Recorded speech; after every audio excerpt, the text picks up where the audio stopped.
معزز دوستو، آج کا دن جمعۃ المبارک کا مقدس دن ہے۔ میں نے آپ کی خدمت میں دین اسلام کے پھیلاؤ کے حوالے سے چند معروضات عرض کرنی ہیں۔ سب سے پہلی بات کہ اسلام دین قائم ہونے کے لیے آیا ہے، چھپنے کے لیے نہیں آیا۔ دین اسلام کے پھیلاؤ کے، اشاعت کے، پبلسٹی کے بہت سے طریقہ کار ہیں۔ ایک طریقہ کار تو یہ ہے جس کو ہم مدرسہ کہتے ہیں، تعلیم دین کہتے ہیں۔ مدرسے میں استاذ بیٹھ کر اپنے شاگردوں کو قرآن کریم پڑھاتا ہے، احادیث نبویہ بتاتا ہے، رسالت مآب صلی اللہ علیہ وآلہ وسلم کے فرامین سے آگاہ کرتا ہے، شریعت کے مسائل بتاتا ہے۔ دوسرے نمبر پہ دین اسلام کی اشاعت اور تبلیغ اور دعوت کے حوالے سے خانقاہ ہے۔ خانقاہ میں شیخ طریقت پیر بیٹھ کے لوگوں کے گناہوں کا علاج کرتا ہے، انہیں گناہ کے چھوڑنے کا طریقہ بتاتا ہے، اس کے دل کو چالو کر کے اللہ اللہ اس کے دل کی دھڑکنوں سے اسے محسوس کرانے کا طریقہ بتاتا ہے۔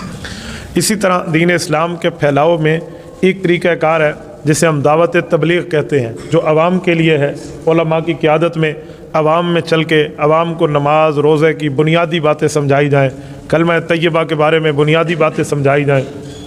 دین اسلام کی اشاعت کا ایک طریقہ یہ بھی ہے کہ جس کو اللہ نے قلم کی طاقت عطا کی ہے، وہ اپنے لکھنے والے صفحات کو دین اسلام کی اشاعت کے لیے، دین اسلام کی حفاظت کے لیے، دین اسلام کی تبلیغ کے لیے پھیلائے اور اس کو بروئے کار لائے۔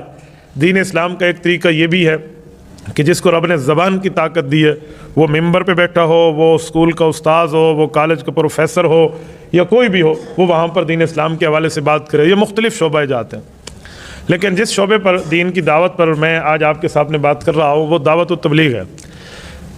دعوت التبلیغ کی ابتدا تو رسول اللہ صلی اللہ علیہ وسلم نے خود فرمائی ہے۔ اللہ کے رسول صلی اللہ علیہ وسلم نے دو طریقے اختیار فرمائے تھے، ایک کفار کے لیے، ایک مسلمانوں کے لیے۔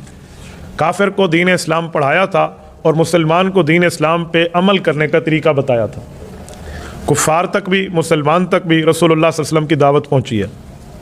خاص کر جب بر صغیر میں ہمارے علماء کرام نے اس بات کو محسوس کیا کہ عوام الناس تک تو یہ بات واضح طور پہ نہیں پہنچ رہی، مدرسوں میں کچھ لوگ آتے ہیں، خانقاہ میں کچھ لوگ آتے ہیں، لوگوں کے دروازوں پہ جا کے ان کے گھروں تک گشت کر کے اس بات کو سمجھایا جائے کہ آپ اسلام اور دین اور ایمان اور مذہب کی طرف متوجہ ہو، کلمہ کے اوپر آپ توجہ دیں اور آپ کو اسلام کی بنیادی باتیں پتہ ہونی چاہیے۔ تو حضرت جی مولانا الیاس دہلوی رحمۃ اللہ علیہ، یہ حضرت ابوبکر صدیق رضی اللہ تعالیٰ عنہ کی اولاد میں ہے۔ حضرت شیخ الہند مولانا محمود حسن دیوبندی رحمہ اللہ کے شاگرد ہیں۔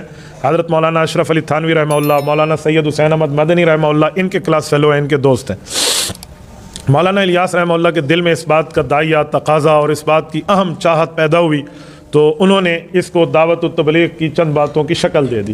مثلا جو بندہ مصروف ہے، فارغ نہیں ہے، تو وہ 3 دن ہمیں دے، جس کو سہ روزہ کہتے ہیں۔ وہ 3 کے بجائے 4 دے وہ بھی ٹھیک ہے، 3 کے بجائے 2 دے تو بھی ٹھیک ہے، کوئی 3 دن فرض نہیں ہے، لیکن ایک ترتیب ہے، ایک پالیسی ہے۔ اسی طرح جو بندہ اس سے زائد دن دے سکتا ہے تو کم از کم 10 دے دے، اس سے بڑھ کے تو 40 دن دے دے، 120 دن کا 4 ماہ۔ یہ اس طرح کی انہوں نے ترتیبیں لگائیں کہ جو آدمی جس کورس میں آ سکتا ہے، وہ شارٹ کورس ہے یا لانگ کورس ہے، وہ آ کر دین کی باتیں سمجھے۔ یہ شروع تو ہوا بستی نظام الدین انڈیا سے، اور آج الحمدللہ دنیا کے ہر بر اعظم میں، ہر کونے میں، ہر جزیرے میں، ہر محلے میں، ہر ملک، ہر شہر میں یہ دعوت التبلیغ کا داعیہ پہنچ چکا ہے۔ رب العزت کا کرم فضل، اس دعوت التبلیغ کو علماء کرام کی سرپرستی حاصل رہی۔ حضرت جی مولانا الیاس دہلوی رحمۃ اللہ علیہ خود عالم دین، حضرت مولانا محمد یوسف کاندلوی رحمہ اللہ ان کے فرزند ارجمند خود عالم دین، حضرت مولانا محمد زکریہ کاندلوی رحمہ اللہ خود عالم دین، اور بڑے بڑے شیخ الحدیث۔ اگر پاکستان کے لیول کی بات کریں تو مولانا مفتی زین العابدین رحمہ اللہ جیسی شخصیت، وہ ان کے سربراہ۔ حضرت جی مولانا جمشید علی خان رحمہ اللہ، حضرت تھانوی، حضرت مدنی رحمہ اللہ دونوں کے شاگرد تھے۔ اور یہ جیسا اس جیسا جبل العلم آدمی مولانا احسان دامت برکاتہم ہیں، حضرت جی مولانا زکریہ رحمہ اللہ کے خلیفہ مجاز ہیں، اور حضرت حاجی عبد الوہاب رحمۃ اللہ علیہ اگرچہ عالم نہیں ہے لیکن علماء کی سرپرستی میں اس شخص نے وہ کارنامے سر انجام دیے ہیں جو رہتی دنیا تک یاد رکھے جائیں گے۔ ان لوگوں نے اس طرح دین کی دعوت کو پھیلایا۔ اب یہ دین کی دعوت صرف کلمہ نماز روزے کی بات کی حد تک، شروع میں ہمارے ملک کی ایجنسیز نے ان پر رابطہ رکھنا شروع کیا کہ کہیں حکومت کے خلاف کوئی تحریک نہ ہو، کہیں کوئی بغاوت کا مسئلہ نہ ہو۔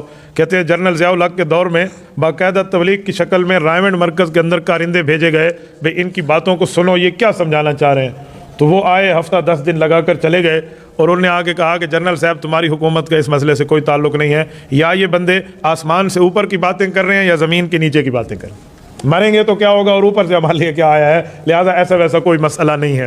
بر صغیر میں ان لوگوں نے دین کی خدمت اتنی کی ہے کہ آج توحید کا نام باقی ہے تو ان میں ان کا بھی حصہ موجود ہے کہ اللہ سے ہوتا ہے، غیر اللہ کسی چیز پر قادر نہیں ہے، اللہ چاہے گا تو ہوگا، رب نہیں چاہے گا تو کچھ نہیں ہو سکتا، اس طرح کی بات، اسے کہتے ہیں پہلا نمبر جسے توحید کہتے ہیں، کلمے کی بات کہتے ہیں۔ دوسرے نمبر پہ نماز ہے، اچھا پھر تعلیم و تعلم ہے، اکرام مسلم ہے، اچھا اسی طرح پھر اس طرح بات سمجھاتے سمجھاتے یہ 4 5 6 چیزوں کی بات کو اکٹھا کر کے ان لوگوں نے ان معاملات کو سامنے رکھا۔ اب مسئلہ یہ ہے کہ جس بندے نے وقت لگایا ہے وہ اس معاملات کو جانتا ہے، اور جس نے وقت نہیں لگایا وہ اس کا مخالف ہے۔ حالیہ دور میں سعودی عرب کے اندر تبلیغی جماعت پر پابندی لگی ہے۔ میں سعودی عرب کے ماحول کو بہت اچھی طرح جانتا ہوں، میں عربوں میں رہا ہوں، جاتا رہتا ہوں، آنے جانے کا ماحول میرا بہت اچھا ہے، میں ان کے مزاج کو جانتا ہوں۔ مجھے لگتا ہے ان تک معلومات غلط پہنچی ہیں، ان تک باتیں ان کے بارے میں صحیح نہیں بتائی گئیں، جھوٹ بولے گئے ہیں، غلط کاری کی گئی ہے۔ میری معلومات میں بر صغیر ہمارا ملک پاکستان، ہندوستان کے کچھ شرپسند عناصر نے مختلف بندوں کے نام پہ انہیں ہزاروں خطوط لکھے ہیں، ہزاروں خطوط۔ ایک بندہ لکھ رہا ہے 100 آدمیوں کے مختلف ناموں سے، اور وہ سعودی ایمبیسی بھیج رہا ہے کہ یہ لوگ ٹھیک نہیں ہیں، آپ کے یہاں یہ غلط کام کر رہے ہیں۔ اب ایک علاقے سے لاکھوں اور ہزاروں خطوط کسی ایمبیسی میں آ جائیں تو اگلا پریشان تو ہو جائے گا، کیا معاملہ ہے؟ وہ دیکھتے رہے، وہاں کوئی اس طرح کا نظام نہیں ہے، اور وہاں کوئی سیاسی علماء بھی نہیں ہے جو حکومتی لیول میں آنکھوں